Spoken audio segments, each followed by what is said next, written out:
OCD कहने का मतलब वो ना, कुछ चीजों के लिए आप बहुत पर्टिकुलर हो जाते हो,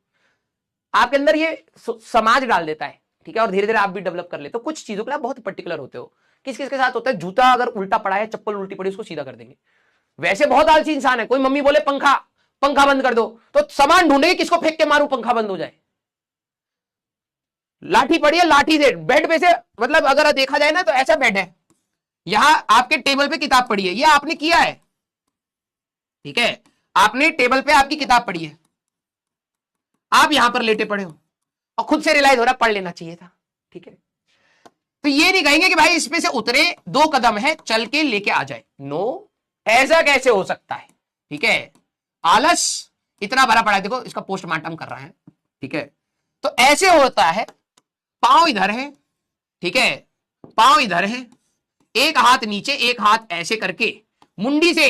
जीभ निकाल के, ऐसे सांप के जैसे, वैसे तो सपोले जैसे ही है, सांप की जीभ निकाल के किताब को चिपकाएंगे चेमिलियन के जैसे, फिर पकड़ करके इसको ऊपर। इतना स्टंट मारने का अगर तुम्हारे में एनर्जी थी, किस किस में ये बात है, इतनी स्टंट मारने की तुम्हारे पास एनर्जी है भाई, पुशअप मारने के लिए देता आधे बच्चे ठुस हो जाए, लेकिन यहां पर यहां पर एक हाथ जमीन पर है, पांव बेड पर है, और ऐसे करके पूरी एनर्जी लगा दी उसको उठा रहे, लेकिन काम चोरी इतनी थी, ठीक है, ये रियलाइज नहीं कर रहे कि इसमें ज्यादा एनर्जी लग रही है, ज्यादा दिमाग लग रहा है, चुपचाप उठना था, लेके किताब आके आना था, है ना। इसमें आपका ओसीडी नहीं था, ओसीडी मतलब आपको इससे कोई प्रॉब्लम नहीं है, ठीक है, आलस है भाई, लेकिन कुछ चीजों में ओसीडी होता है, ठीक है। अब कईयों के साथ होगा ये, ठीक है, टेबल पर पढ़ाई हो या ना हो, अगर यहां पर मान लो कुछ गिरा पड़ा है, यहां किताब है, ठीक है, यहां पर एक किताब पड़ी हुई है, पेंसिल यहां पड़ी हुई है,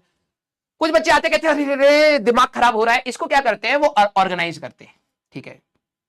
यहां किताबें होनी चाहिए बैक टू बैक, हमारे पास ऐसे एक किताब रखी है, फिर आर.डी. शर्मा मोटी वाली रख दी है आपने, किताबें यहाँ है, पेन स्टैंड यहाँ है, कोट्स यहाँ पर लिखे हुए हैं, ठीक है, फिर उसके बाद यहाँ पे स्टिकी नोट्स आपने बना रखे हैं, टू डू लिस्ट है, यहाँ पर आपने माउस पैड रखा है, यहाँ रफ कॉपी रखी हुई है, यहाँ पे बिल्कुल पेन भी सीधा करके ऐसे कुर्सी के साथ आपने लगा के रखा हुआ है कि हाँ भाई पढ़ाई होगी तो अच्छे से होगी, ठीक है।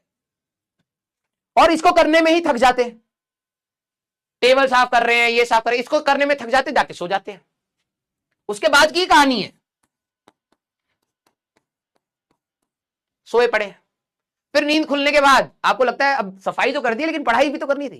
फिर इसके बाद आपको आलस आता है, और फिर वही, हाँ, फिर वही अजगर के जैसे आप बैठना स्टार्ट करते हो, हाथ नीचे पाओ, वहां आपको आलस नहीं आया, लेकिन यहां पर आपको इरिटेशन हुई, दिस इज ओसीडी, ठीक है। अब इसमें जनरली ये पाया गया है सफाई के लिए लड़के कंपैरेटिवली कम होते हैं, कुछ और चीजों के लिए होते हैं। कई हो गया कि भाई कपड़े पे क्रीज आ गया तो पहनेंगे ही नहीं, है ना, जूता उल्टा रखा है तो नहीं नहीं नहीं जाके सीधा कर दे, भले 5 किलोमीटर दूर हो, मंदिर के वहां पे देखा रे जूता, अरे सीधा करो नहीं तो लड़ाई हो जाएगी ठीक है, यस, है ना।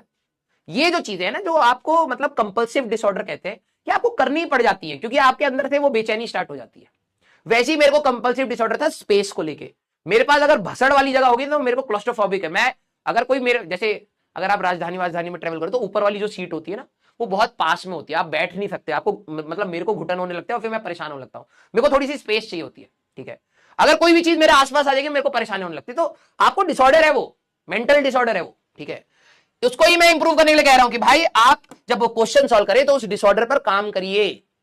गंदगी में आपको कम स्पेस मिलेगी, जितनी आपको शीट मिलनी है उतनी ही शीट में आप अपने कम से कम 90 क्वेश्चन लगाने की कोशिश डालिए, ठीक है। हाँ, यस, राइट, आइए भाई, हाँ, भीड़ बुरी लगती है इनको देखो अपना प्रॉब्लम बता रहे,